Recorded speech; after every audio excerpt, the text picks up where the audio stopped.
are mushrooming within the jurisdiction of this municipality are not having the desired license from the authorities. Actually, as per law, they have to get a license from the zonal agriculture office. Thereafter, they have to get a trade license from this municipality. They are not having this. They are operating totally illegally.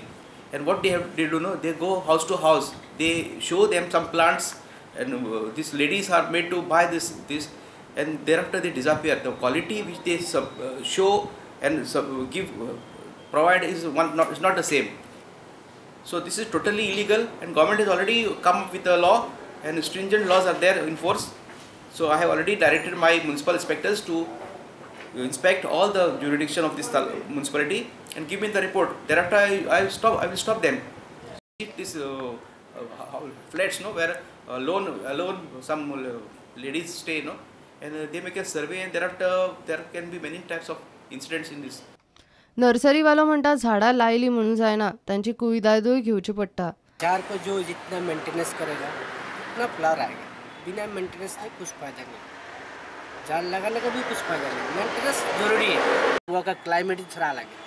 धूप करेंगे plant रुकते नहीं है, ऐसा है problem. जैसे दूसरा जगह में, जैसे हमारा अभी महाराष्ट्र में एक नर्सरी है, ऐसा कोई प्रॉब्लम महाराष्ट्र में है. जैसे हम लोग कोल्हापुर करते हैं, उधर भी हमारा धंधा है. उधर फुल मेंटेनेंस बिना मेंटेनेंस के भी आता है. हमारा जो गोवा का जो मिट्टी है वही बराबर नहीं है. सच्ची काय मुरगांवकारांक नगरपालिका करता ते सारखे दिसता. आजकाल आमी दिसता भरपूर टायपाची फूल दिसता, लायक जसवंती, मागीर मोगरा, गुलाब बिलाब. आमी अशी बायलां पिशा भशेन ती खूब अशी घेतात, आनी पूण आमी घराडे तरी ताजो काय आतां कांयच हेच जायना. 10 हाडले की 2 बी तातूंतल्यान ग्रो जाता आनी बाकी सगळे त्यो मरतात. आनी आजकाल आमी दिसता की पळयता कितें म्हळ्यार बिल्डिंगेचे फ्लॅटार रावता पळय बायलां, जाल्यार तांकां आपयता कार्डवाल्याक आनीक झाडां घेतात. पूण हे बी हाजी डिसएडवांटेज बी आसा की थोडे लोक हातूंतल्यान चोरी बी करतात. प्रुडंटा खातीर विक्रम नायक.